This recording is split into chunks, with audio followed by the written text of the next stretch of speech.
Let's have a closer look at the specs. The EM1, Y by the way stands for Young Innovators, can record video in 4K at 30 frames per second, 1080p at 60 frames per second and 640p at 120 frames per second. It takes up to 20 megapixel stills and it can do 50 megapixel interpolated, but I wouldn't recommend that. It carries a micro four thirds size sensor, meaning it is not the best in low light, but it will support a ton of lenses. It comes in black and silver, and either has a 12 to 40mm lens with an f3.5 to 5.6 aperture, or a 42.5mm prime lens with an aperture of f1.8. The prime lens is of course a little bit more expensive. Let's talk about the price. I got it for 135 euros, which is about $160. I got it on a Dutch eBay, but it was still new. Do some good research and you'll find them used for similar pricing. However, when buying it new, it is still a cheap camera, coming in at $299 for the kit I have.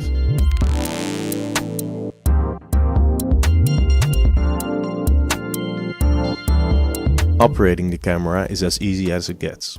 It has a non-articulating touchscreen which gives you control over pretty much everything. You can even focus by touching the screen. When you want to adjust the aperture, shutter speed or exposure value, simply tap it and turn the nice feeling knob on the upper right.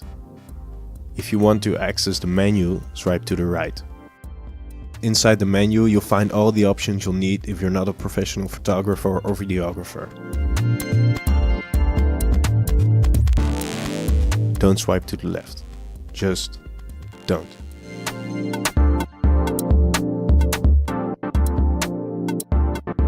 Almost all the icons speak for themselves here. However, when you want your video to be stabilized, which will be electronic by the way, you'll have to turn down the resolution to 1080 even though the icon says it's on at 4K.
Ah, 4K, I love it.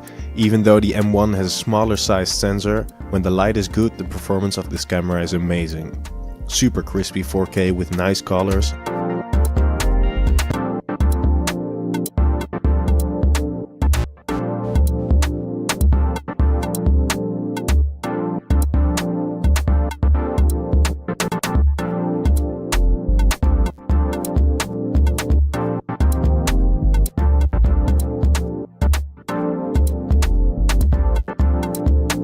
And silky smooth slow motion at 1080p.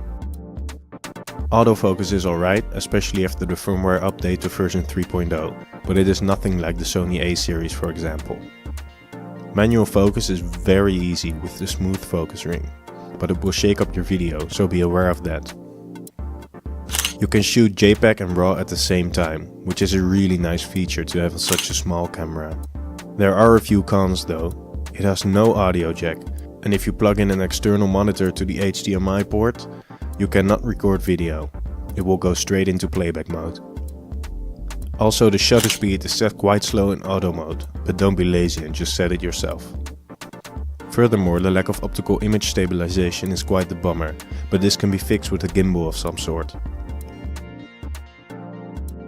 Concluding, the Yi M1 is crazy good bang for your buck, especially when you pick it up second-hand for under 150 bucks.